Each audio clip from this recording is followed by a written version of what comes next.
대표님, 그 연금과 투자의 최고 전문가로서 지금 어떻게 보면 투자 쪽에 좀 얘기를 해주셨다면 네. 연금에 대해서도 한 말씀 좀 부탁드리겠습니다. 네. 그러니까 그런 질문 가장 많이 받죠. 네. 삼성전자 사야 되냐, 연금을 해야 되냐. 네. 근데 이제, 연금을 원래는 사실 제가 연금 전문가고, 연금에 대해서 말씀드리고 싶었는데, 자꾸 연금을 하라 그랬더니 이분들이, 야, 좀 주식 올라갔는데 주식 뭐가 좋아? 이렇게 물어보는 거예요. 그래서 투자를 제대로 하시라고 제가 구해드리라는 책을 쓴 거고, 기본적으로는 아까도 말씀드렸듯이, 노후는 일을 하기 쉽지 않아요. 젊을 때는 건강하니까 일을 할 수 있지만, 노후는 이제 몸이 안 좋아지니까, 뭐 슬슬 그렇게 되고 있잖아요. 이제 판단력도 흐려지고 나이 드신 분들은 다 느끼고 있어요. 자, 그리고 나이 들면 또 퇴직을 해. 그럼 일을 그만둬야 돼. 그러면 평생 소득이라는 게 있어야 먹고 살고, 내가 한 달에 생활비가, 퇴직한다고 생활비가 안 들어가는 게 아니잖아요. 관리비는 그대로 나오고 대출은 갚아야 되고 보험료도 내야 되고. 자, 그러면 그런 소득을 만들 수 있는 것이 무엇일까를 보니까 연금 소득이 있는 거예요. 그래서 노후의 기본적인 삶, 안정적인 소득을 보장하기 위해서 연금을 확보해야 된다 라고 말씀드리는 거고, 연금을 무슨 뭐 한 달에 500만 원, 1000만 원, 2000만 원씩 받을 이유는 없어. 근데 내가 꼭 필요한 매달 쓰는 생활비는 반드시 평생 받을 수 있는 종신연금 소득에서 나올 수 있도록 만들어라 된다. 그래서 제가 이제 그 연금의 중요성을 알리기 위해서 연금 부자들 책도 쓰고, 네. 또 지금 연금 전도사로 계속 활동하고 있는 거죠. 그리고 연금과 투자도 마찬가지, 주식도 보시면요. 제가 만나본 중에 그런 분이 계세요. 이번 달 주식 투자해서 수익 나야지 다음 달 먹고 살아. 주식으로 생활비를 버시는 분이 계세요. 네. 이분이 성공할까요? 아, 너무 불안할 것 같은데요. 그렇죠. 그러니까 매초, 매분, 매일 내가 이걸 성공하냐 실패하냐가 내가 내일 밥을 먹냐 못 먹냐. 그러니까 이런 사람들은 투자에서 기본적으로 성공할 수 없어요. 그런데 진짜 투자에 성공한 사람들 봤더니 어떤 사람들이냐? 돈이 있는 사람들. 부자들. 왜냐면 1억을 투자하는데 전재산이 1억인 사람이 1억을 투자해. 이 사람은 잠 못 자요. 전재산이 100억이야. 이런 사람이 1억 투자해. 없어도 되는 돈이야. 그러니까 좋은 주식 사가지고 묻어두는 거예요. 네. 그런 사람들이 돈을 버는 거죠. 그런데 노후에도 마찬가지예요. 안정적인 소득이 보장되어 있는 사람은 투자도 성공해요. 그런데 안정적인 소득이나 삶이 보장되어 있지 않는 사람은 투자에서 흔들리기 시작해요. 지금 삼성전자 투자하는데 이제 1년, 2년 해놓고 맞아요. 주식 떨어졌다고 불안하다, 뭐 답답하다 이렇게 얘기하시는 분들 계시잖아요. 이분들은 원래 하면 안 되는 사람들이에요. 왜냐하면 이것 때문에 내 인생이 불안해지고 내 삶이 어려워지기 때문이에요. 근데 부자들은 오르든 떨어지든 관심 없어요. 그냥 놔두는 거예요. 뭐 안 올라도 상관없어. 그게 없어도 내 인생에 아무 문제가 없으니까. 그래서 삶의 안정성을 확보하기 위해서 연금 소득이 더 중요하다. 그게 우선이다라고 말씀드리는 거죠. 네. 그러면은 이 연금을 이제 만약에 사회 이제 초년생들 이렇게 좀 시작하시는 분들이 좀 어떤 생각과 방향성을 갖고 좀 준비해가면 좋을까요? 사회 초년생들이 저는 그렇게 얘기해요. 뭘 하려고 하지 말고 시키는 것만 제대로 해라. 네. 그래도 된다. 자, 일단 우리가 의식하지 못하는 사이에 이미 수많은 연금들을 준비하고 있어요. 그러면 직장 생활을 시작하잖아요. 그러면 이미 국민연금을 급여의 9%를 내고 있어요. 그러면 300만 원 월급인 직장에 들어갔다. 그러면 3927. 한 달에 27만 원은 이미 내는 거예요. 연금을 적립하고 있는 거예요. 또 퇴직금, 퇴직연금 있잖아요. 네. 퇴직금은 얼마냐면 1년에 한 달치 월급이라고 보시면 돼요. 그럼 300만 원 월급 받는다. 그러면 1년에 300만 원, 한 달에 25만 원은 이미 연금으로 적립하고 있는 거예요. 그럼 벌써 50만 원 넘게 내가 연금을 준비하고 있는 거예요. 네. 세 번째, 연금저축. 아시죠? 소득이 있는 개인이면 연말정산할 때 세금을 환급받을 수 있어요.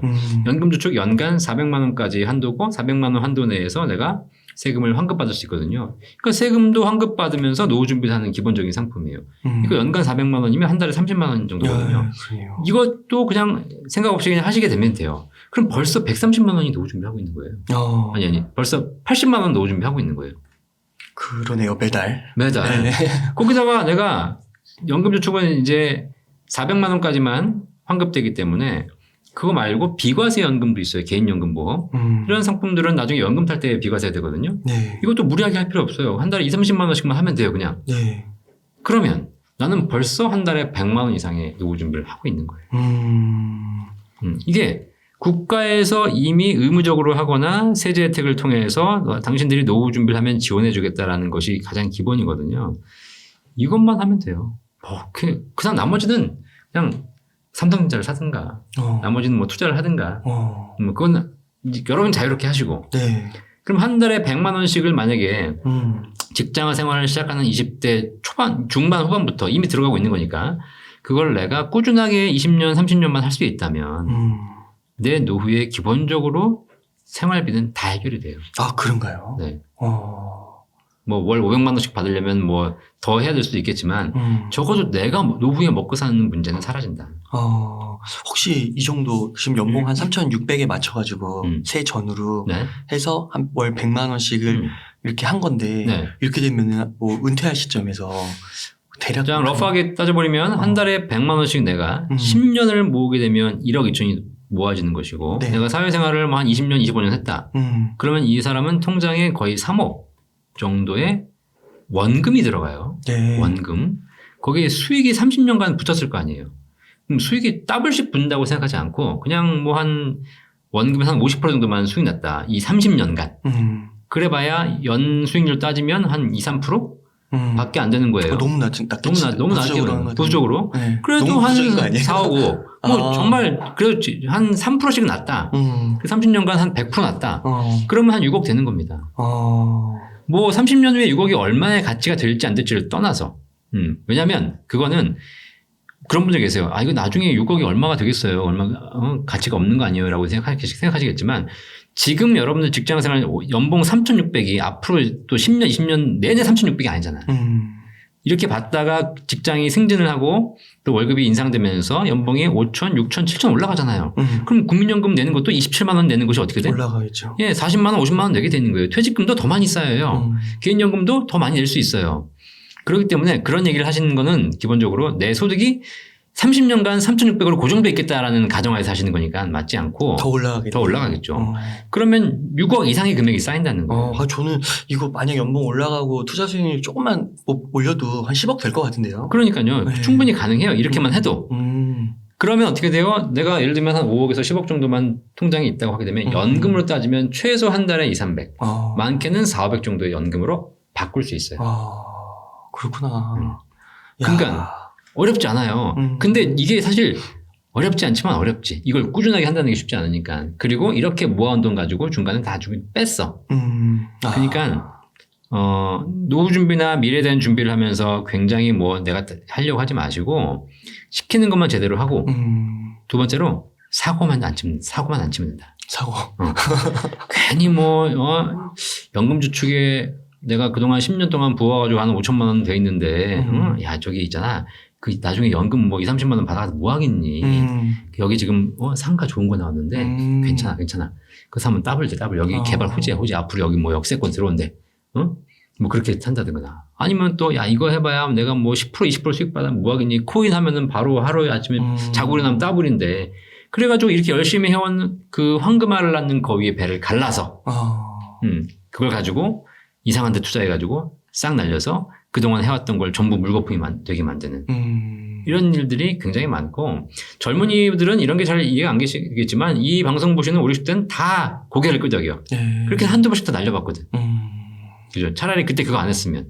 진짜 원금을 잃지 말라는 게 그런 맥락이군요. 그럼요. 그리고 과거에는 그런 돈 가지고 집을 샀으면 차라리 집이 자산이 됐어요. 근데 이제는 그러기도 쉽지 않아. 우리 사회에서 뭘 사서 제대로 자산 형성이 될 만한 자산들이 그렇게 많이 보이지 않아, 이제. 그래요. 예, 이미 너무 많이 올랐고, 너무 많은 인플레가 진행돼 있고, 사실 그래서 거품들이 많이 끼어 있는 상황이고, 거품이 꺼지지는 않을지언정 이 거품이 더 커지게는 우리 사회가 그만큼의 현금력이 부족하다는 거예요. 그렇구나. 그러니까 부동산도 마찬가지로 하시는 거죠? 그렇겠죠. 예. 그러니까 강남의 아파트가, 대치동 아파트가 90년도에 1억이었어요. 지금 30억이에요. 그럼 30배가 올랐잖아요. 딱 30년간. 그럼 앞으로 30년 후에 이 30억짜리 아파트가 30배가 올라야줘야 돼요. 똑같은 수익. 그렇죠. 그럼 얼마가 되면 900억이 돼야 돼요. 네. 이건 안 된다는 거야, 이제. 30억이 40억, 50억은 될 수 있으나 30억이 똑같이 30배가 올라서 900억이 되는 시나리오는 불가능하다는 거지. 그렇구나. 그래서 시키는 걸 제대로 하시고 쓸데없는 생각하지 말고 사고 치지 말고 그냥 꾸준하게 하시는 것이 하면 여러분 인생이 아주 잘 살거나 아주 풍요롭게 살지 못해도 그래도 내가 이 생 살면서 기본적인 건 다 하고 살 수 있는 게 된다. 그러니까 말씀하신 대로 한 매달 100만 원은 진짜 좀 사고 치지 말고 기본 디폴트라 생각하고 하고 이제 뭐 소득이 올라갈 수도 있는 거고 뭐 네. 다른 뭐 부업을 통해서 이런 게 얻을 경우에 그때는 그 가능한 범위 내에서 좀 시도를 해보는 그렇죠. 그런 것도 괜찮을 것 예. 같고. 그 100만 원 중에 50만 원은 내가 내는 게 아니라는 거예요. 음. 이미 퇴직금과 국민연금은 급여에서 띄고 받는 거기 때문에 내가 추가적으로 뭘 해야 될 부분은 50만 원 이내에서만 결정하면 되는 거예요. 그리고 또 말씀하신 그게 또 떠오르네요. 그 평생 일하는 그 스킬적인 그런 걸 오히려 향상시키기 위해서 그렇죠. 차라리 그런 쪽으로 더 네. 한번 생각해 보는 것도 좋겠다. 그 기술을 개발하면 그 기술로 평생 살 수 있는 거예요. 제가 연금 전문가의 길을 겪으면서 10년 동안 준비를 해왔거든요. 이것도 저의 나름대로 기술이에요. 그러니까 저는 이 사회에서 연금이라는 상품이 없어지지 않는 이상 이 연금을 가지고 평생 고객들과 상담하면서 제가 먹고 살 수 있는 기술이 된 거잖아요. 그죠? 네. 그런 기술들을 좀 가지고 계시면 된다. 그러니까 전문가가 되시는 거죠. 근데 그렇지 않고 그냥 남이 시키는 일만 하면서 내 기술 개발을 게을리하게 되면 결국은 그 회사에서 잘리면 내가 아무 할 일이 없어지는 거고 그런 일이 생기는 거죠. 혹시 그 대표님 그건 어떻게 생각하세요? 그 주택연금보험, 아니 주택 뭐라고 하던데? 주택연금? 네, 주택연금. 집담보로 연금 받는 거. 예, 네. 맨날 그거는 그런 것도 괜찮은 건가요? 현재 주택연금은 사실 집값도 올라있기 때문에 네. 굉장히 좋은 아, 제도 중에 하나죠. 네. 근데 뭐 집값도 만약에 나중에 폭락하고 그러면 안 되겠지만 그렇다면 또 문제가 생길 수 있겠지만 현재 집을 가지고 계신 분들 중에서 우리나라 사실 가계들이 부동산 자산이 굉장히 많잖아요. 네. 근데 노후 준비가 안 돼 있는데 가진 건 집밖에 없다. 이런 분들에게는 주택연금이 굉장히 좋은 노후 자산이 돼요. 대신에 이제 주택연금이 좋지만 제 주택연금 가입을 반대하는 사람들 대부분이 자식들이에요. 부모님이 저 집을 놔주고 가야 되는데 저걸 연금 받고 하시겠대. 그러니까 자식들이 반대해요. 그러니까 부모님들이 잘 생각하셔야 돼. 그걸 자식한테 준다고 해가지고 자식이 행복하지 않아. 그죠? 얘네들은 내가 먹여주고 키워주고 재워줬으면 됐지. 이 집은 내가 다 쓰고 갈 거야. 라는 생각으로 주택연금 하시면 도움이 될 거다. 그러면 이거 매달 아까 그 100만 원으로 말씀해 주신 거는 이거는 평생 나오는 건가요? 죽을 때까지? 지금 제가 말씀드린 건 평생 나오는 기준으로 말씀드린 거예요. 근데 주택연금은 평생이 아니죠. 주택연금도 평생 받는 방식이 있어요. 거의 있어요? 대부분 평생으로 받으세요. 그렇구나. 예. 그러니까 이게, 그러면 이 100만 원을 만약에 못 하시는 분은 주택이라도 어떻게 해가지고 나중에 그게 자산이 형성돼서 그렇죠. 빼먹는 그런 방법도 네, 맞습니다. 고려해 봐야겠네요. 네, 그런데 이제 한 가지 좀 우려되는 건 뭐냐면 3, 40년 후에도 주택연금 제도가 존재할지는 가봐야 아는 거죠. 네. 네.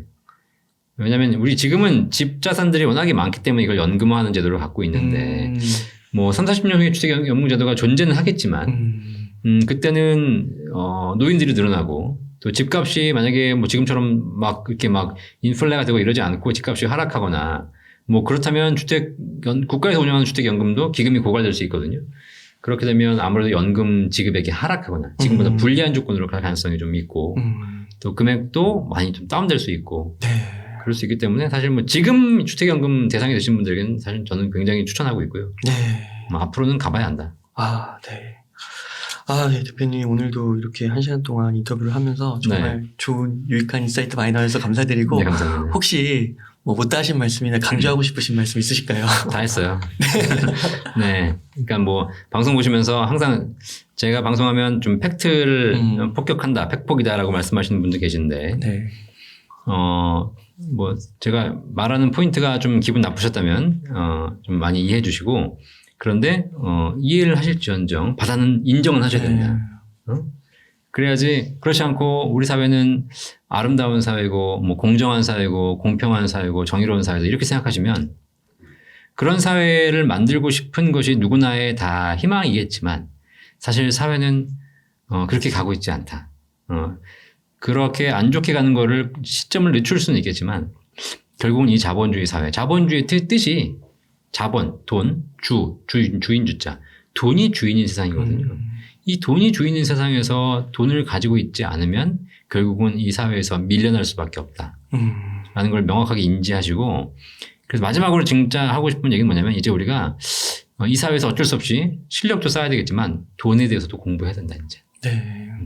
우리 부모님들도 마찬가지 자녀에게 여러 가지를 알려주셔야 되겠지만 그중에서 돈은 나쁜 거야. 돈 가진 사람은 나쁜 사람이야.가 아니라 너도 이 사회에 살려면 돈을 제대로 연구하고 돈이 이 사회에서 어떻게 돌고 있고 어떻게 해야 내 호주머니로 오는가 어떤 과정을 통해서 내 호주머니에서 빠져나가는 것인가 이런 것들을 정확하게 좀 공부를 하실 필요가 있어요. 하나만 말씀드릴게요. 네. 지금 우리 부모님들이나 돈 가진 분들이 사실 과거에 가장 많이 갔던 데가 은행이에요. 은행에서 돈을 예적금을 하죠. 그러면 은행에서 뭐라고 부르냐면 고객님이라고 불러요. VIP 고객님이라고 부르죠. 근데 은행에 가면 1%의 이자를 줘요. 은행에 돈을 맡긴 사람한테 1에서 2%. 그런데 그 고객님들이죠. 은행에 돈을 빌려준 사람들이 있어요. 그게 뭐냐면 은행 채권을 사는 사람들이에요. 은행에 돈을 빌려준 사람들에게는 3%의 이자를 줘요. 이자. 그런데 은행에 주식을 산 사람들, 은행 주주죠.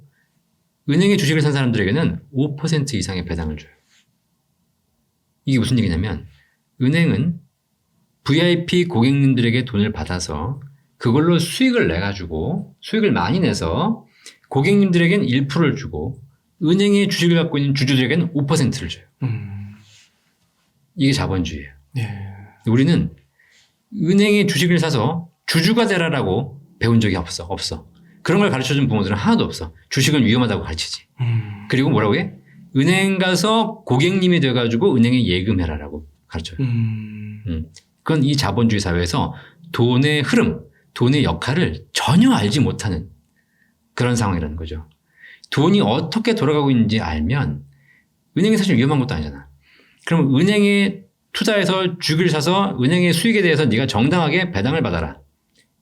그걸 알려주는 게 자본주의 사회에서 부모가 할 일인데 그런 얘기 하지 않고 그냥 주식은 위험하니까 은행 가서 안전하게 이자만 받아라. 라고 얘기하는 사이에 은행은 그런 사람들의 돈을 긁어다가 엄청나게 수익을 내가지고 자기들끼리 돈잔치를 하고 있는 거죠. 네. 이 흐름을 이해하신다면 아마 우리 사회에서 여러분이 어떻게 앞으로 살아야 될 것인가를 좀 볼 수 있는 해안, 지혜가 생길 거라고 생각합니다. 네.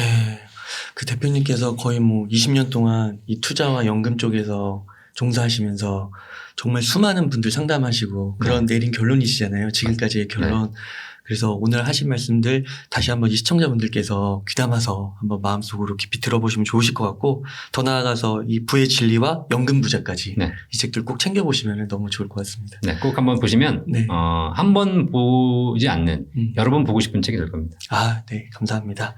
부의 진리와 연금 부자들 책도 좋은데 이걸로 이제 좀 더 이제 소장님의 더 깊은 그런 걸 좀 접하고 싶어서 찾아뵐 수도 있잖아요. 아, 그렇죠. 네. 예. 아이고, 그래서 직접 찾아뵈려면 좀 어떻게 해야 되는지도 한번 소개해 주시면 좋겠습니다. 네. 제가 지금 그 연금 박사 상담 센터를 운영하고 있거든요. 우리나라에서 연금에 대한 모든 궁금증을 해결해 드리고 거기서 필요한 절차라든가 가입 관리 다 도와드리고 있는데요. 지금 사무실은 강변역 테크노마트에 있습니다. 네, 그러니까 혹시 궁금하신 분들은 언제든지 지나다 들르시면 저희가 상담해 드릴 거고 저희 상담센터 전화번호도 있어요. 네, 대표번호가 자막으로. 대표번호로 전화 주시면 또 저희 전문가들이 다 상담해 드릴 수 있으니까 연금에 대한 모든 궁금증이 있으시면 사실 이런 전문가들이 많이 있으면 좋은데 애석하게도 아직 우리나라에 저희밖에 없는 것 같아요. 연금 박사 상담센터로 전화 주시면 연금에 대한 모든 궁금증을 해결해 드리도록 하겠습니다. 유튜브 채널도 꼭 가셔가지고 라이브 방송 하시잖아요. 네, 라이브도 하고 있고 올리고 있으니까 연금 박사 채널도 구독과 좋아요 부탁드리겠습니다. 네. 좋습니다. 그러면은 대표님 오늘 말씀 감사드리고 마지막 멘트 하도록 하겠습니다. 이렇게 해서 부의 진리와 연금 부자들의 저자이신 이영주 대표님을 모시고 이야기를 나눠봤습니다. 긴 시간 동안 유익한 인사이트 많이 나눠주셔서 감사의 말씀드립니다. 오늘 고생 많으셨습니다. 감사합니다.